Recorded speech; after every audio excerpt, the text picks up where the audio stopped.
Bonjour, je suis Renos Vakis, économiste principal à la Banque mondiale et votre hôte pour accélérer le développement. Des idées pour un impact.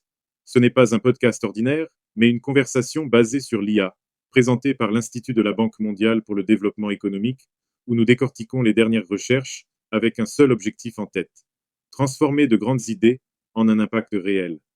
Commençons. Merci pour cette introduction, Renos.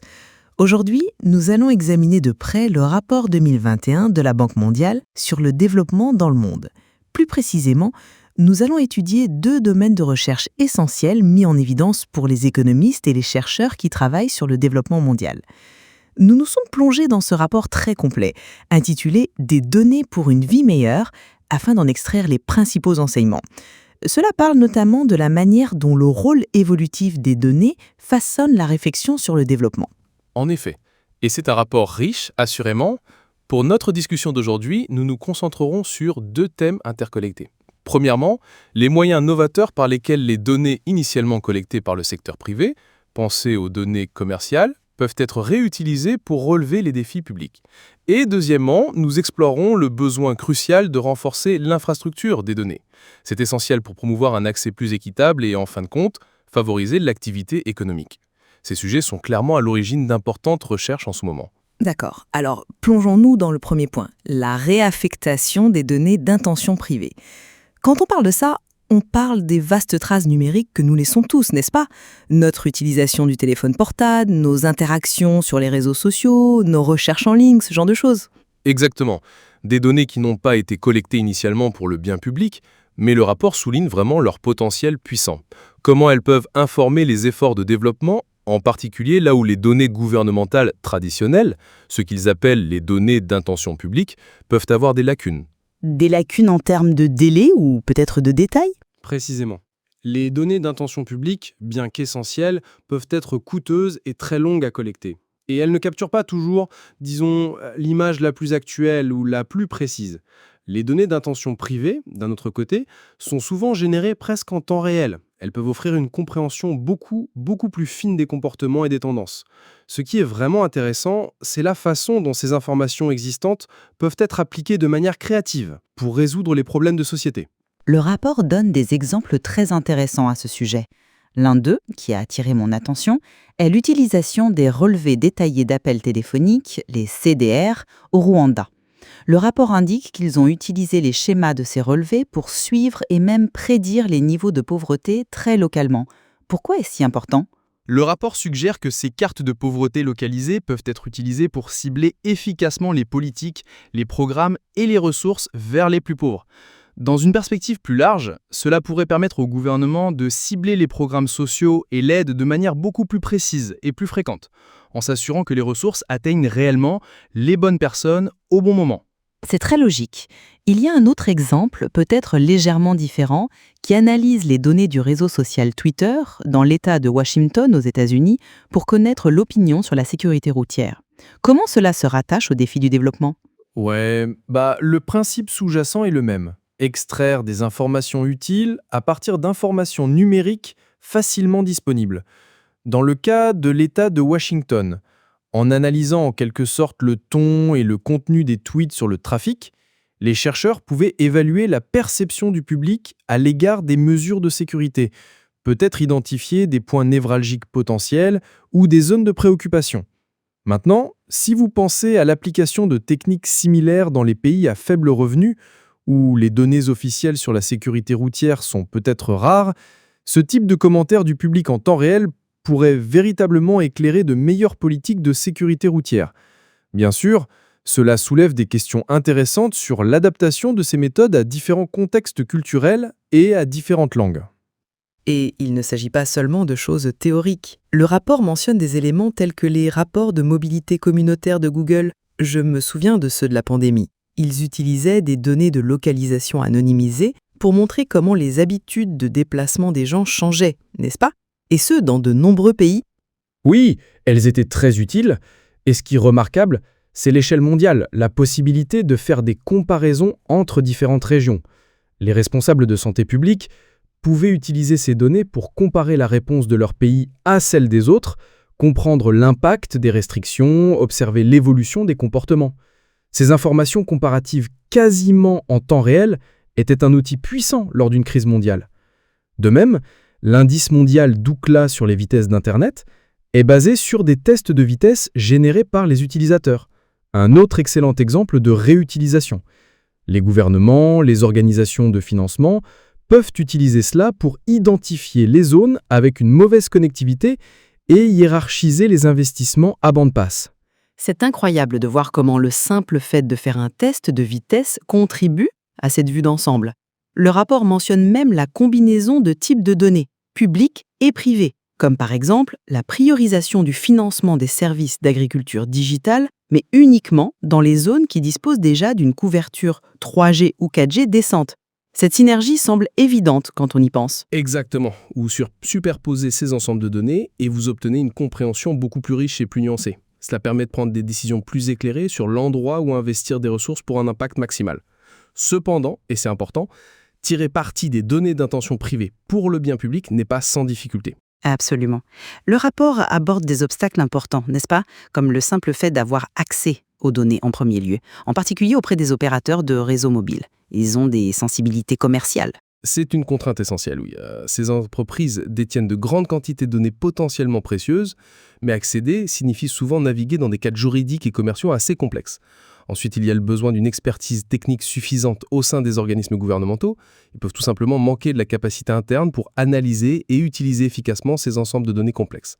Surmonter cela nécessite souvent une volonté politique et un investissement dédié pour renforcer cette capacité, à étendre les projets pilotes réussis au-delà du simple essai. D'accord, changeons de sujet alors. Passons à notre deuxième domaine de recherche clé, le renforcement de l'infrastructure des données. On dirait la base fondamentale, n'est-ce pas? Ce qui permet tout le reste. Le rapport souligne vraiment que le fait de disposer de la bonne infrastructure pour collecter, échanger, stocker, processer, distribuer des données est absolument essentiel. C'est absolument fondamental.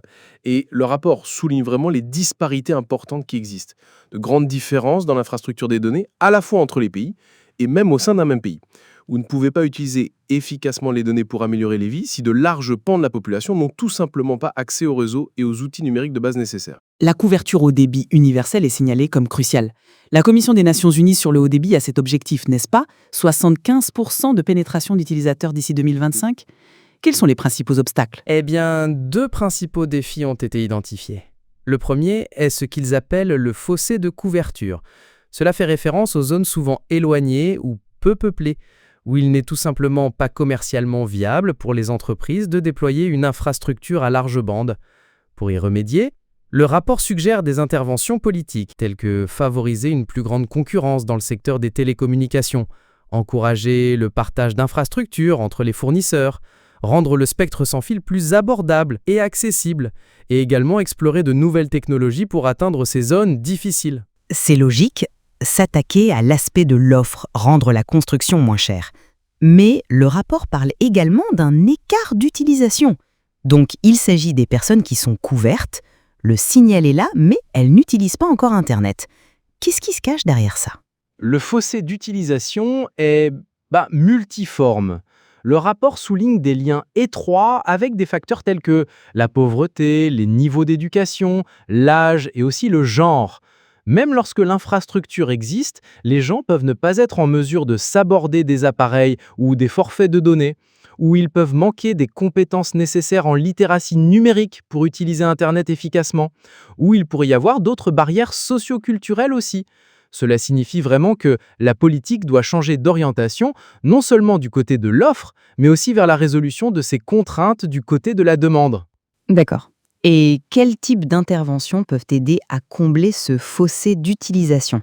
Le rapport mentionne quelques points précis. Oui, des mesures telles que des subventions ciblées pour les appareils compatibles avec Internet. Le Costa Rica et la Malaisie ont mis en place des initiatives similaires en aidant les gens à s'offrir des smartphones ou des ordinateurs. Il faut aussi revoir les taxes et les droits d'importation sur les téléphones mobiles afin de rendre les appareils de base plus accessibles. Le rapport souligne vraiment l'écart important entre les genres en matière de possession d'appareils mobiles dans de nombreux pays à revenus faibles et intermédiaires, Cela nécessite une attention particulière, des programmes spécifiques pour promouvoir l'inclusion numérique des femmes. Un autre point très intéressant était le défi pour les pays à faible revenu, car il manque souvent d'infrastructures de données nationales. Cela les oblige à dépendre d'installations à l'étranger, ce qui fait augmenter les coûts, ils appellent ça le tromboning, et cela ralentit les choses. Oui, c'est un goulot d'étranglement essentiel. Lorsque les données doivent parcourir de très longues distances pour être échangées, stockées ou traitées, cela entraîne une latence et des coûts importants. Imaginez que votre trafic Internet doit faire un détour par l'étranger pour atteindre un serveur qui pourrait être relativement proche. Le rapport insiste fortement sur la mise en place de points d'échange Internet au niveau national, les IXP. Ce sont comme des centres de trafic locaux pour les données Internet, et aussi sur la construction de centres de données de colocation dans ces pays. Le rapport mentionne qu'en Bolivie, un IXP national a été légalement mandaté, et après des améliorations dans sa gouvernance, il a gagné la confiance des acteurs du marché local. Cela souligne vraiment la nécessité de construire cet écosystème numérique local. Enfin, le rapport aborde également certaines tendances encourageantes, comme l'utilisation accrue des réseaux cloud distribués pour l'analyse des mégadonnées et les contributions croissantes des pays à revenus faibles et intermédiaires pour le développement de logiciels libres. Ce sont assurément des évolutions positives. Le cloud computing donne accès à une puissance de processement importante sans nécessiter d'énormes investissements initiaux dans des serveurs physiques. Et l'implication croissante dans l'open source, cela suggère un vivier croissant de talents techniques et un esprit de collaboration dans le monde du développement. Cela peut vraiment aider à bâtir et à maintenir une infrastructure propre de données à l'avenir. Donc, pour récapituler rapidement notre discussion d'aujourd'hui, nous avons exploré 2 domaines de recherche cruciaux du rapport de la Banque mondiale. Premièrement, le paysage prometteur, mais aussi assez complexe de la réaffectation des données privées au profit du public. Et deuxièmement, le besoin fondamental, l'impératif réel de construire une infrastructure de données robuste et équitable. C'est la pierre angulaire de l'utilisation des données pour améliorer les vies et stimuler le progrès économique. Absolument. Ce sont des domaines essentiels pour les économistes, pour les chercheurs qui se concentrent sur le développement, pour comprendre comment exploiter efficacement ces nouvelles sources de données, tout en construisant une infrastructure de données durable et inclusive. Cet équilibre sera primordial, s'assurer que les données contribuent réellement à améliorer les vies, en particulier dans les pays à revenus faibles et intermédiaires. C'est qui nous amène à une dernière réflexion pour nos auditeurs. Comment trouver cet équilibre entre l'exploitation rapide de ces nouvelles sources de données souvent privées pour un impact immédiat et le travail sans doute plus lent, mais peut-être plus durable, de construction d'une infrastructure de données véritablement équitable à long terme? Ça donne matière à réflexion. Cela nous amène à la fin de notre analyse approfondie du rapport sur le développement dans le monde 2021. Merci de vous être joints à nous pour ce décryptage détaillé. Ce fut une discussion enrichissante. À toi, Renos. Merci de vous joindre à nous. Vous trouverez le rapport complet sur notre site web en suivant le lien dans la description. N'oubliez pas de vous abonner pour être informé des prochains épisodes. Et avant de partir, comment comptez-vous mettre en pratique ce que vous avez appris? Quel sujet aimeriez-vous que nous abordions ensuite? Nous serions ravis de le savoir. À bientôt.